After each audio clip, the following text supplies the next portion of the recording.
Doctor Mohammad ইউনূসের বিচার করবে শেখ হাসিনা।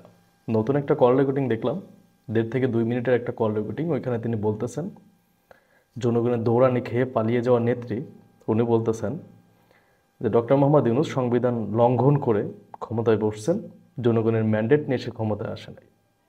সে সংবিধানের অনুচ্ছেদ দেখাইতেছে, সংবিধানের 7 নম্বর অনুচ্ছেদ নাকি ভঙ্গ করছে, এই জন্য তার বিচার হবে।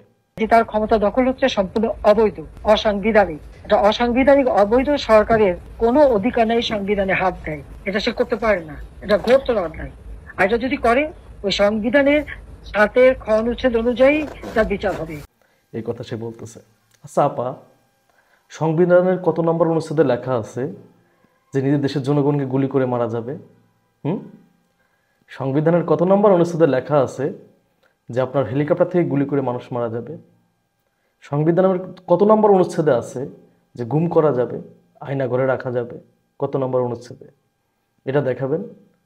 সংবিধানের কত নম্বর অনুচ্ছেদে আছে যে এত এত মানুষকে গুলি করে হত্যা করা? এটা দেখাবেন। যদি সংবিধানের কোনো অনুচ্ছেদে এটা লেখা না থাকে, তাহলে অবশ্যই আপনার এই বিচারগুলো হইতে হবে। তারপরে আপনি ডক্টর মোহাম্মদ ইউনূসের বিচারের চিন্তা করেন। কারণ আপনি পালিয়ে যাওয়ার পরেই তো ডক্টর মোহাম্মদ ইউনূস আসছে, কিন্তু আপনি পালিয়ে যাওয়ার আগে কি করছেন সেগুলোর বিচার হবে না?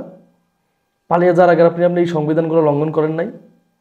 আর বর্তমান যেটা করতেছেন, সংবিধানের কত নম্বর অনুচ্ছেদে আছে যদি কেউ যদি দেশ নিতে চায়, সেক্ষেত্রে দেশের একটা অংশ দিয়ে দেওয়া যাবে। এখন তো আওয়ামী লীগ সেই পরিকল্পনাই করতেছে, ইন্ডিয়াকে দেশ দিয়ে দেওয়ার প্ল্যান করতেছে। এটা কত নম্বর অনুচ্ছেদে আছে আপা? এই প্রশ্নের উত্তরগুলা দিয়ে যাবেন। যদি এই প্রশ্নের উত্তরগুলা দিতে পারেন, যদি দেয়া থাকে অনুচ্ছেদে যে হ্যাঁ এটা দেওয়া আছে, অনুচ্ছেদে আছে, তাহলে আপনার বিচার হবে না। যদি না থাকে, তাহলে এই অপরাধগুলো করার জন্য আপনার বিচার আগে হবে, তারপর ডক্টর মোহাম্মদ ইউনূসের বিচার জনগণ করবে। বুঝতে পারছেন? সেই ক্ষেত্রে আপনার বিচারটা কি হবে দেখেন। সংবিধান কয়টা লঙ্ঘন করছেন আপনি? ডক্টর মোহাম্মদ ইউনূস জনগণের ম্যান্ডেট ছাড়া ক্ষমতায় আসছে, তা আমরা কি সরকার চালা দেশ চালাবো? আপনি তো জনগণের দরানি খেয়ে পালাইছেন, দেশ চালাবে কে? আপনার আব্বা কবর থেকে উঠে চালাবে? হ্যাঁ, আপনি তো কারোর খেয়েও জান না যে তার আমরা দায়িত্ব দিব। সব নিয়ে তো ভাগছেন, কেউ তো নাই। বললেন তার দেশটা চালাবে কে? জনগণ কে এতিম হয়ে থাকবে?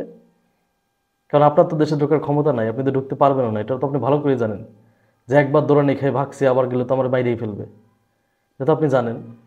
দেশটাকে আপনার বাপ চালাবে? আপনি সংবিধানের দোহাই দেন, দেশ আপনার বাপ চালাবে?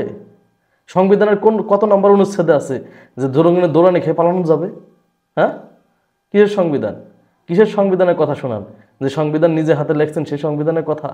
যে সংবিধানের দোহাই দিয়ে জনগণকে চুষে খেয়ে সেই সংবিধানের কথা? যে সংবিধানের দোহাই দিয়ে ভোট ভিন নির্বাচন করছেন সেই সংবিধানের কথা? এসব ফাইজলিমি বন্ধ করেন। বাংলাদেশের মানুষ আপনাকে সহ্য করতে পারে না।